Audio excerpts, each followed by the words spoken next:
Comment guérir des blessures du passé pour aimer à nouveau? As-tu déjà eu l'impression que ton cœur s'était refermé, comme une porte que tu n'arrivais plus à rouvrir? Peut-être qu'après une rupture douloureuse, une trahison, un divorce, tu t'es juré de ne plus jamais souffrir. Peut-être même que tu t'es dit « L'amour, ce n'est plus pour moi ». Et pourtant, malgré cette armure que tu as construite, malgré ce masque de force que tu affiches, une petite voix au fond de toi continue de murmurer. Et si je pouvais aimer encore? Et si je méritais vraiment d'être heureux, d'être aimé, d'être aimé? La vérité, c'est que la plupart d'entre nous portent en eux des cicatrices invisibles, des blessures laissées par le passé. Certaines sont anciennes, presque oubliées. D'autres sont encore fraîches, comme si elles saignaient chaque fois qu'on y pense. Ces blessures peuvent nous transformer en deux directions. Soit elles nous enferment, nous rendent méfiants, durs, fermés. Soit elles deviennent un tremplin, une source de sagesse, un moteur pour un amour plus vrai, plus profond. Mais comment passer de la douleur à la guérison? Comment rouvrir son cœur, sans avoir peur de revivre le pire? Comment apprendre à aimer à nouveau, malgré les cicatrices? C'est exactement ce que nous allons explorer dans cette vidéo. Ensemble, nous allons plonger dans les étapes essentielles qui permettent de transformer la souffrance en force et les blessures en tremplin vers un nouvel amour. Tu découvriras pourquoi tes expériences passées ne te condamnent pas, mais au contraire, peuvent devenir la fondation d'une relation plus belle, plus consciente. Alors si aujourd'hui, tu te sens bloqué, par ton passé, si tu as peur de refaire confiance, si tu crois que ton histoire est déjà écrite, reste avec moi jusqu'à la fin de cette vidéo. Parce que je vais te montrer que rien n'est figé, que tes cicatrices ne sont pas une barrière, mais une preuve de ton courage. Et que, oui, aimer à nouveau est non seulement possible, mais peut-être même plus beau après avoir traversé l'épreuve. Accorde-toi ce temps, ce moment rien que pour toi. Ouvre ton esprit et laisse-toi guider. Parce qu'aujourd'hui, une nouvelle étape peut commencer.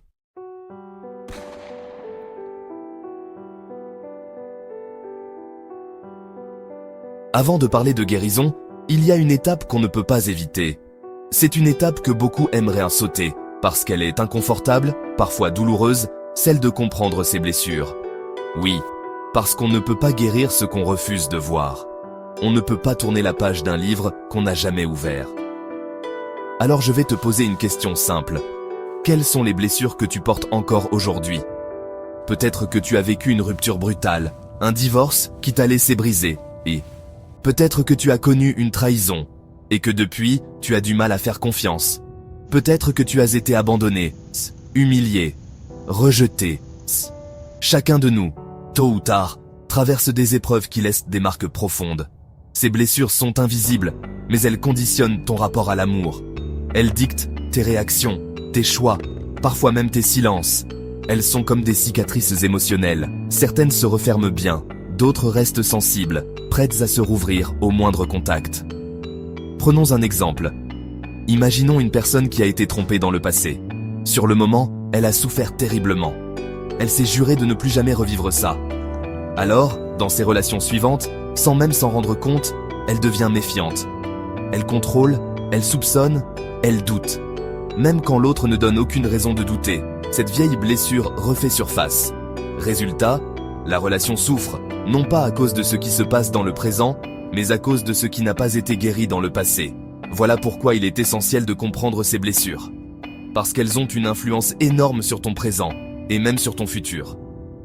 Si tu ne les reconnais pas, tu risques de les traîner comme des chaînes invisibles, qui t'empêchent d'avancer.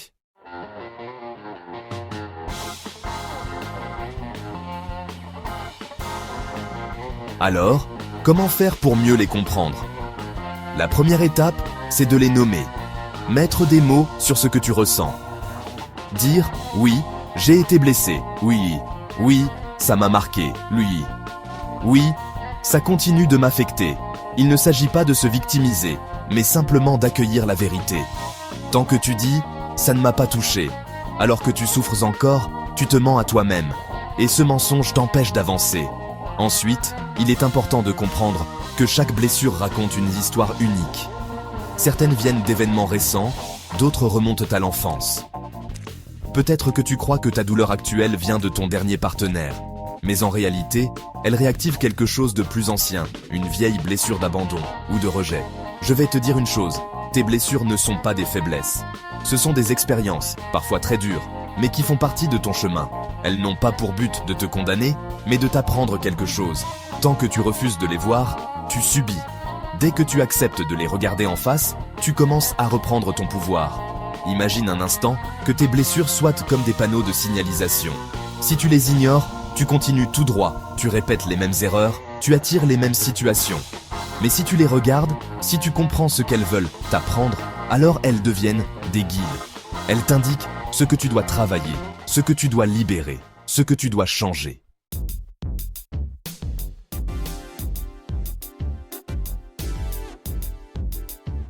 Comprendre ses blessures, c'est donc accepter de se regarder en profondeur.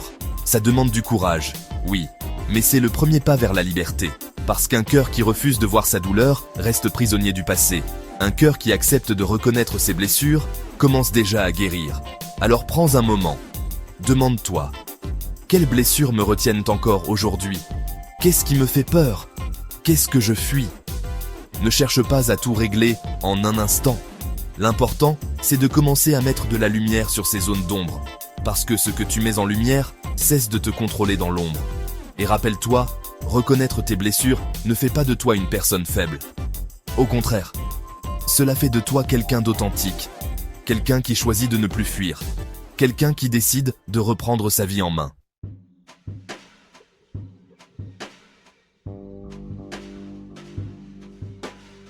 Il y a une phrase que j'entends souvent quand je parle avec des personnes blessées par leur passé amoureux.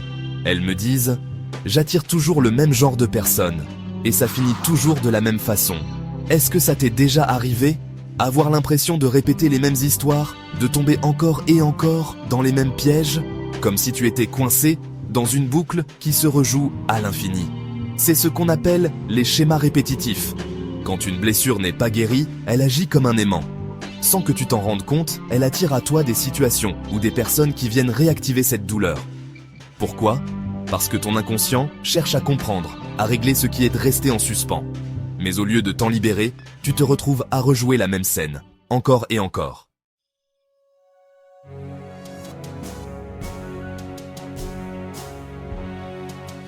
Prenons un exemple concret.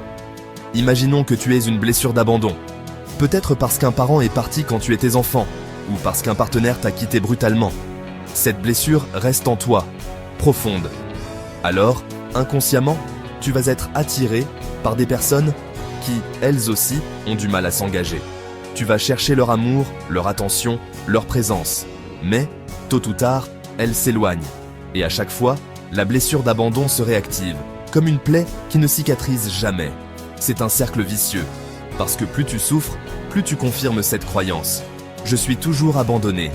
Et plus cette croyance est forte, plus tu attires des situations qui viennent à cela confirmer. C'est ça, le piège des schémas répétitifs. Il existe de nombreux schémas de ce type. Par exemple, la personne qui a été trahie et qui attire des partenaires infidèles. Ou celle qui a été humiliée et qui choisit toujours des relations où elle se sent diminuée, rabaissée. Ou encore, celle qui a souffert du rejet et qui finit par rejeter elle-même les autres, de peur de revivre la même douleur.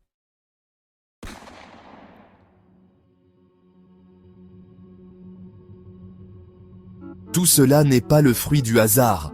C'est ton inconscient qui rejoue ces scénarios jusqu'à ce que tu en prennes conscience et que tu décides de briser la boucle. Alors, comment faire? La première étape, c'est d'observer. Regarde ton histoire. Regarde tes relations passées. Y a-t-il un fil conducteur? Y a-t-il un schéma qui se répète? Pose-toi cette question avec honnêteté. Qu'est-ce qui revient toujours dans mes histoires? Parfois, la réponse fait mal, parce qu'elle révèle une part de responsabilité. Mais attention, responsabilité ne veut pas dire culpabilité. Tu n'as pas choisi de souffrir.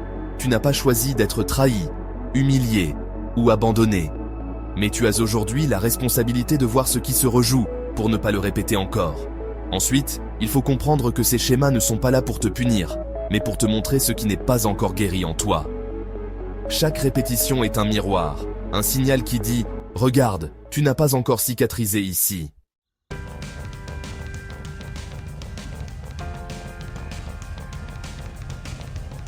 Et si tu ne vois pas le message, tu continues de tourner en rond. Mais le jour où tu en prends conscience, ce cercle peut enfin se briser. Je vais te dire une vérité. Tu n'es pas condamné à revivre éternellement les mêmes histoires. Tu n'es pas condamné à attirer toujours les mêmes personnes toxiques. Tu n'es pas condamné à souffrir encore et encore. Mais pour en sortir, il faut de la lucidité et du courage. Lucidité pour identifier ton schéma. Courage pour dire « Assez. Je ne veux plus revivre ça. Je mérite autre chose. » Et c'est seulement à ce moment-là que tu peux commencer à choisir différemment. À poser de nouvelles limites. À dire non à ce qui ne te respecte pas. À ne plus confondre l'amour avec l'habitude, la passion avec la dépendance, l'attention avec le contrôle. Les schémas répétitifs, c'est un peu comme une pièce de théâtre. Tant que tu joues le même rôle, tu attires les mêmes acteurs, et la pièce finit toujours de la même façon. Mais le jour où tu changes ton rôle, le scénario change, les acteurs changent, et ton histoire prend une toute nouvelle direction. Alors, pose-toi cette question essentielle. Quel rôle ai-je joué jusqu'ici? Et quel rôle ai-je envie de jouer maintenant? Parce que la vérité, c'est que tu as le pouvoir de changer le script.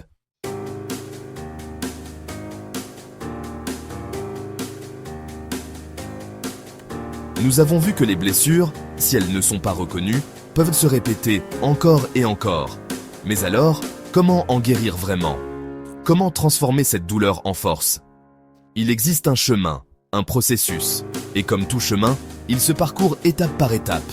Je vais te partager maintenant les 5 grandes étapes de la guérison intérieure.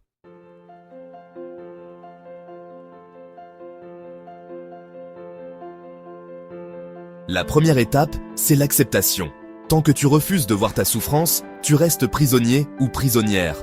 Tu peux la cacher derrière un sourire, derrière des occupations, derrière un masque de force, mais à l'intérieur, la blessure est toujours là. Accepter la douleur, ce n'est pas s'y résigner. C'est simplement reconnaître « Oui, j'ai mal. Oui, j'ai été blessé.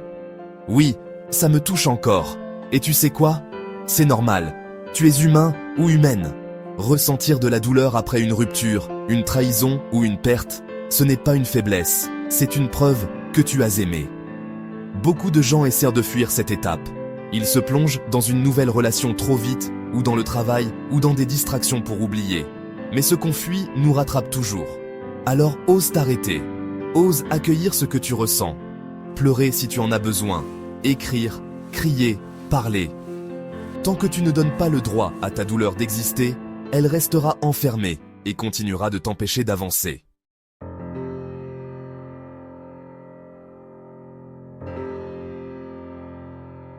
Une fois que tu as accepté ta douleur, il est temps de l'exprimer. Parce que garder tout à l'intérieur, c'est comme garder une plaie fermée sans jamais la nettoyer. Elle s'infecte. Exprimer son histoire, c'est mettre des mots sur ce qui s'est passé. Tu peux le faire de plusieurs façons. Écrire dans un journal intime, parler à une personne de confiance, un ami, un coach, un thérapeute, ou même te parler à toi-même, devant un miroir, comme une confession libératrice. L'important, c'est de sortir ce poids de toi. Chaque fois que tu racontes ton histoire, que tu mets des mots dessus, elle perd un peu de son pouvoir. Parce qu'au lieu de tourner en boucle dans ta tête, elle trouve un espace pour s'exprimer et s'apaiser. Et si tu as peur d'être jugé, rappelle-toi, ce n'est pas pour les autres que tu le fais, c'est pour toi. C'est un cadeau que tu t'offres à toi-même.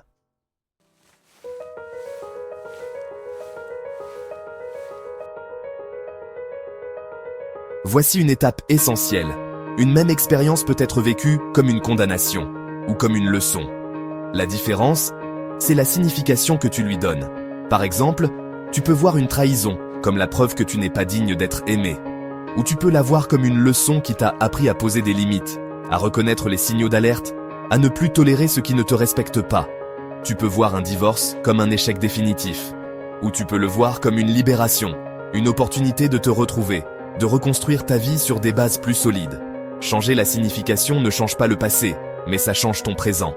Ça te permet de transformer la douleur en apprentissage et de te dire « Ce n'était pas contre moi, c'était pour moi, pour me montrer quelque chose, pour m'aider à grandir. » C'est un basculement intérieur puissant.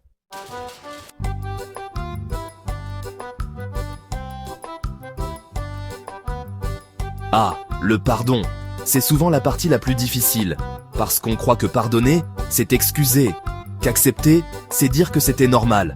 Mais ce n'est pas ça, pas du tout. Pardonner, ce n'est pas dire que ce que l'autre a fait était acceptable. C'est dire, je choisis de ne plus porter ce fardeau en moi. Tant que tu gardes de la rancune, de la colère, de la haine, c'est toi que ça empoisonne. C'est toi qui restes prisonnier ou prisonnière.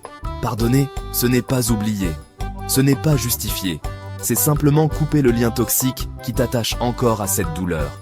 C'est dire, tu n'as plus de pouvoir sur moi. Je reprends ma liberté. Tu ne pardonnes pas pour l'autre. Tu pardonnes pour toi, parce que tu mérites la paix.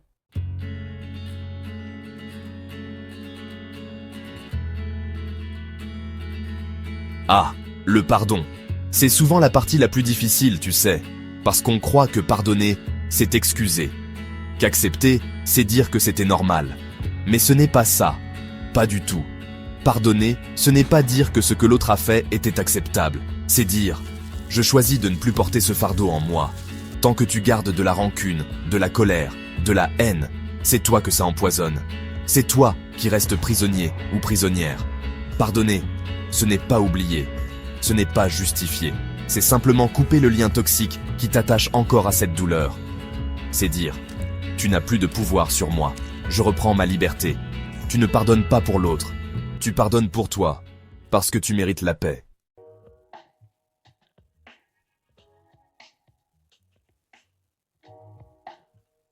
Enfin, la dernière étape, la reconstruction. Guérir, ce n'est pas juste fermer une plaie, c'est aussi créer une nouvelle vie. Se reconstruire, c'est reprendre contact avec soi, refaire des choses qui te font du bien, redécouvrir des passions, des activités, des projets. Reprendre confiance dans tes forces, dans tes talents, dans ta capacité à avancer. C'est aussi s'entourer de personnes qui t'élèvent, qui te respectent, qui t'encouragent. Parfois, il faut faire le tri. Dire au revoir à certaines relations qui te maintiennent dans ton passé et accueillir celles qui t'aident à grandir. Se reconstruire, c'est aussi apprendre à se redéfinir. Tu n'es pas seulement quelqu'un qui a souffert, tu es quelqu'un qui a traversé, qui a résisté, qui a appris. Tes cicatrices ne sont pas des preuves de faiblesse, mais de force. Petit à petit, tu redeviens disponible pour l'amour. Pas par manque, pas pour combler un vide, mais parce que tu as retrouvé ton équilibre et que tu peux maintenant partager ton cœur d'une manière saine, libre et consciente.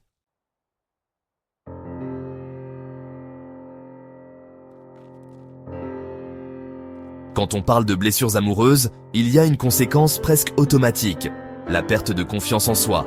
Parce qu'au fond, quand quelqu'un nous rejette, nous trahit ou nous abandonne, ce n'est pas seulement la relation qui est touchée, c'est aussi l'image que nous avons de nous-mêmes. On se met à douter, à se dire « si cette personne est partie, c'est sûrement que je ne suis pas assez bien ». On se compare aux autres, peut-être que les autres méritent de plus d'amour que moi. On finit par se convaincre qu'on n'est pas assez beau, pas assez intéressant, pas assez aimable. Et pourtant, la vérité est simple, ta valeur ne dépend pas de la manière dont les autres t'ont traité. Le comportement de ceux qui t'ont blessé, ne dit rien de ta valeur. Il dit tout de leurs propres limites, de leurs propres blessures, de leurs propres choix. Mais toi, tu restes une personne digne d'amour. Retrouver confiance en soi, c'est donc se réapproprier cette vérité. C'est apprendre à se regarder à nouveau, avec bienveillance. À se donner la valeur qu'on a peut-être cherchée à l'extérieur trop longtemps.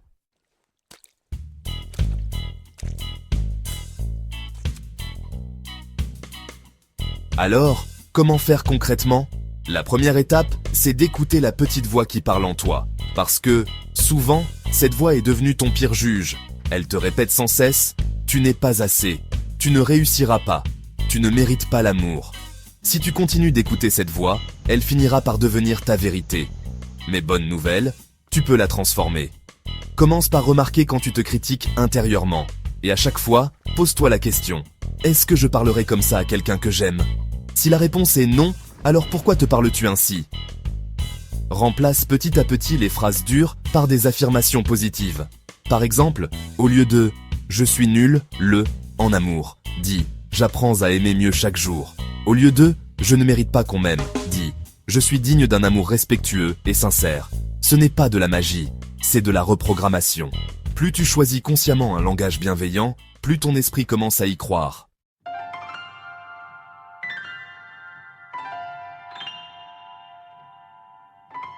La confiance en soi ne revient pas d'un coup. Elle se reconstruit brique par brique, au quotidien. Fixe-toi de petits objectifs et célèbre-les à chaque fois que tu les atteins. Ça peut être quelque chose de simple. Oser dire non, reprendre une activité que tu avais laissée, prendre soin de ton corps, tenir un engagement envers toi-même. Chaque petite victoire est une preuve que tu es capable. Et plus tu accumules ces preuves, plus ta confiance en toi se solidifie.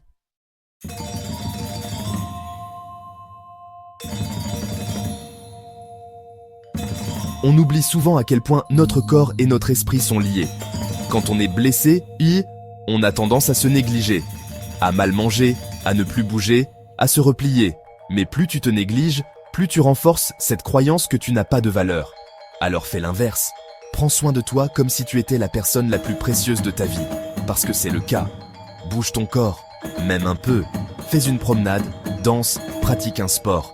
Nourris-toi de manière saine, pas pour paraître, mais pour te sentir bien. Accorde-toi du repos, du sommeil. Offre-toi des moments de plaisir simples. Lire un bon livre, écouter de la musique, méditer, rire. Chaque geste que tu poses pour toi est un message que tu envoies à ton inconscient. Je compte, je mérite de l'attention, je m'aime assez pour prendre soin de moi.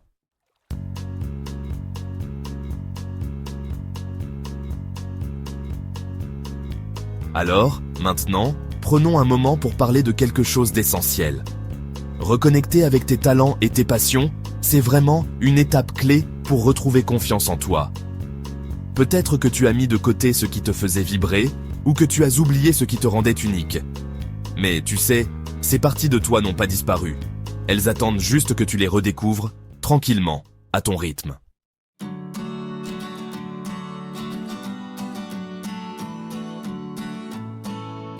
Une autre manière puissante de retrouver confiance, c'est de te reconnecter avec ce qui te fait vibrer. Souviens-toi, tu n'es pas seulement défini par tes relations. Tu es un être unique, avec des talents, des qualités, des passions. Qu'est-ce qui te faisait plaisir autrefois ? Qu'est-ce qui te fait perdre la notion du temps quand tu le fais ? Quand tu te reconnectes à ce qui te fait du bien, tu te rappelles que tu existes en dehors du regard des autres. Tu redeviens le centre de ta propre vie, et cette énergie attire naturellement des relations plus saines.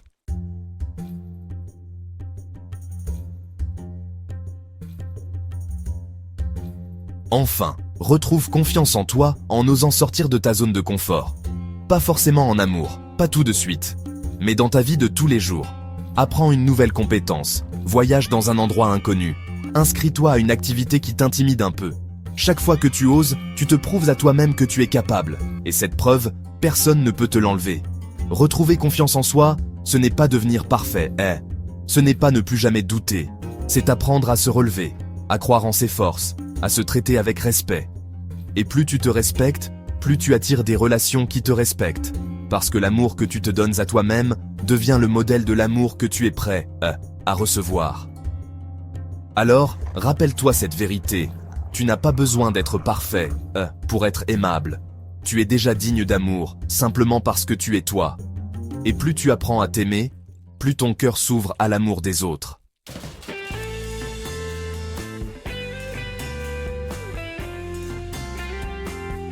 Après avoir accepté ta douleur, exprimé ton histoire, transformé la signification de tes blessures, pardonné pour toi-même et reconstruit ta confiance, tu arrives à ce moment clé.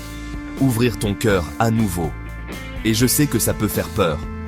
Après tout ce que tu as traversé, l'idée de te lancer à nouveau dans une relation, d'être vulnérable, peut sembler risquée. Mais rappelle-toi, vulnérabilité n'est pas faiblesse, c'est courage. Et c'est seulement en étant ouvert que tu pourras vraiment aimer et être aimé.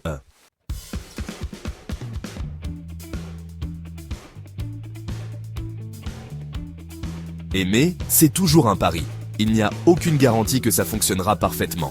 Mais si tu ne prends pas ce risque, tu passes à côté de quelque chose de beau, quelque chose de vrai. Oser aimer à nouveau, c'est accepter la possibilité de souffrir. Oui, mais c'est surtout accepter la possibilité de joie, de complicité, d'épanouissement. Chaque fois que tu ouvres ton cœur malgré la peur, tu affirmes « Ma vie mérite d'être pleine d'amour ».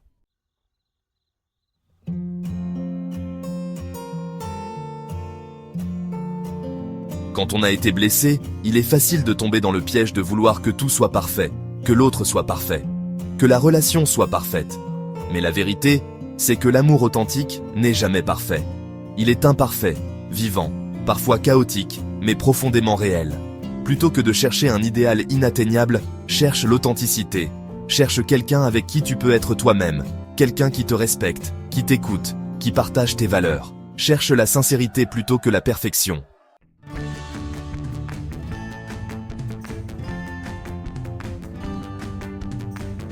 Après des blessures, le cœur en alerte peut confondre peur et intuition. La peur te dit de fuir, de te protéger, de ne plus jamais t'ouvrir. L'intuition te dit de faire attention, mais elle peut aussi guider vers une relation saine si tu l'écoutes correctement. Apprends à distinguer l'une de l'autre. La peur immobilise, l'intuition éclaire. Avant de dire non ou de te refermer, pose-toi la question. Est-ce que c'est ma peur qui parle ou mon intuition ? Avec le temps, cette différenciation devient naturelle et te permet de prendre des décisions d'amour conscientes et équilibrées.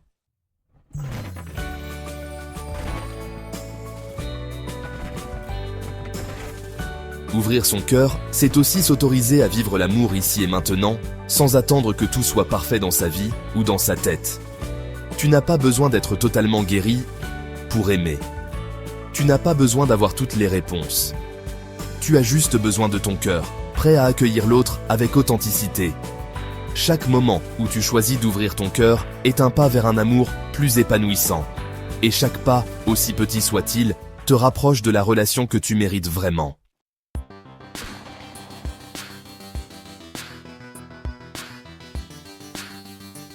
Ouvrir ton cœur à nouveau après une blessure, ce n'est pas revenir en arrière. Ce n'est pas oublier le passé. C'est utiliser ce que tu as vécu pour construire quelque chose de meilleur. Tes cicatrices ne sont pas des chaînes.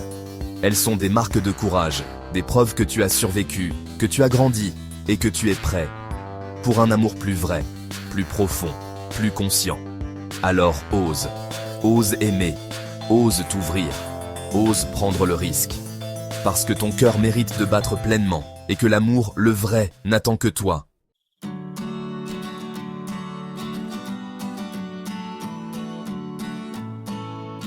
Nous voilà arrivés à la fin de ce parcours. Si tu as suivi ces étapes avec attention, tu as déjà commencé à regarder tes blessures autrement, à reconstruire ta confiance et à te préparer à accueillir l'amour à nouveau. Rappelle-toi ce que nous avons exploré ensemble. D'abord, accepter la douleur, la reconnaître et lui donner un espace pour exister. Ensuite, exprimer ton histoire, mettre des mots sur ce qui t'a fait souffrir pour ne plus garder ce poids en toi. Puis, changer la signification de tes blessures. Transformer ce qui te semblait une condamnation en une leçon, en un apprentissage.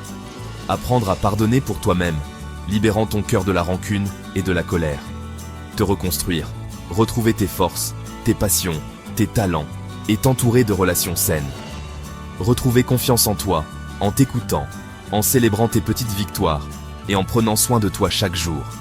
Et enfin, ouvrir ton cœur à nouveau, avec courage, authenticité et vulnérabilité, prêt à accueillir un amour véritable. Ce chemin n'est pas toujours simple. Il demande du courage, de la patience et de la bienveillance envers soi-même. Mais chaque pas que tu fais est une victoire. Chaque petit geste que tu poses pour toi-même est une preuve que tu choisis la vie, l'amour et le bonheur.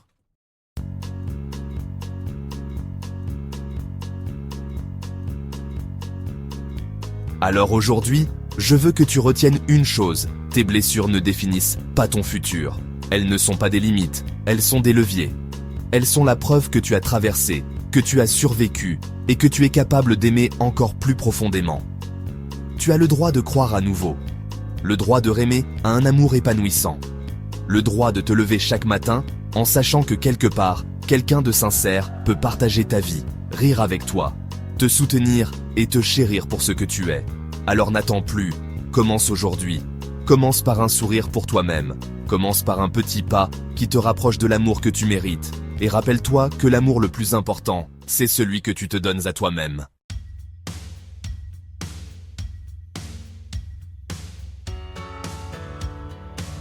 Si cette vidéo t'a apporté de l'inspiration ou un nouvel espoir, je t'invite à t'abonner à la chaîne.